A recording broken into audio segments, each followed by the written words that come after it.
天使加百列奉神嘅差遣到加利利嘅一個城去，呢個城嘅名叫拿撒勒。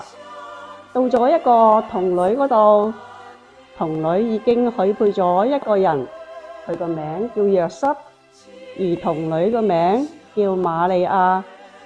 天使一入去就對瑪利亞講：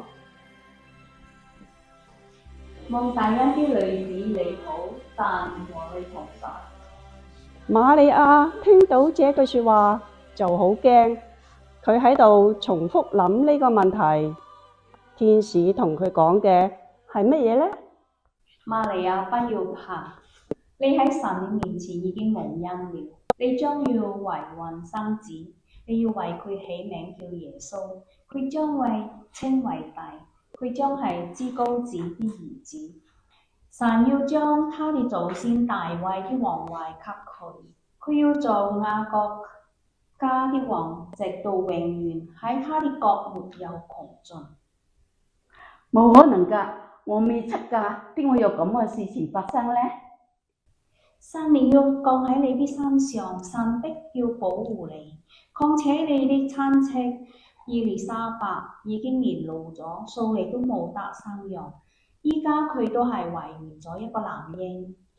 因為出於神嘅說話，冇有一句係不帶能力嘅。我係主的侍女，我願意照你的說話成全在我身上。於是天使就離開咗。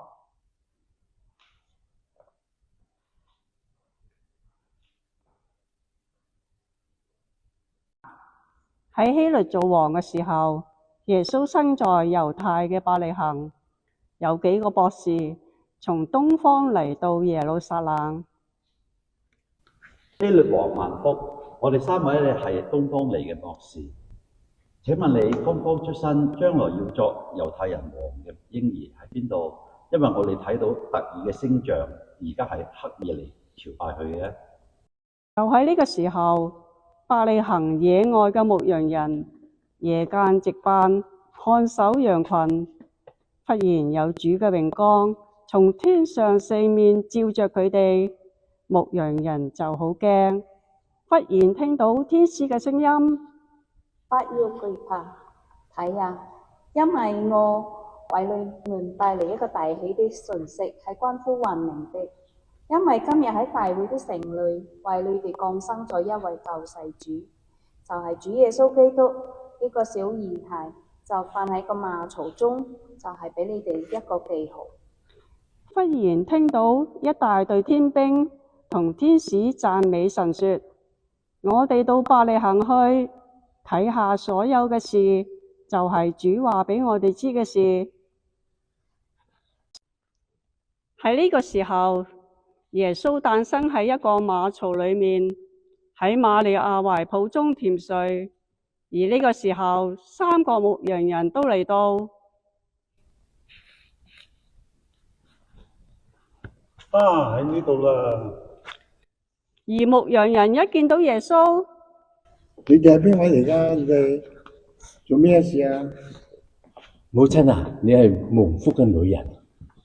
我哋咧係喺不遠處裏邊牧羊嘅，我哋係守夜嘅。咁咧忽然間個天咧有啲好特異嘅奇景，咁咧3000幾粒星咧喺天上邊喺度閃過，然後有個天使同我哋講，今日咧會有一件大事發生，就係將會有一個嬰孩喺度出世，叫做耶穌基督。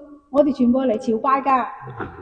同時東方三博士都嚟到，睇到約瑟、瑪利亞同耶穌。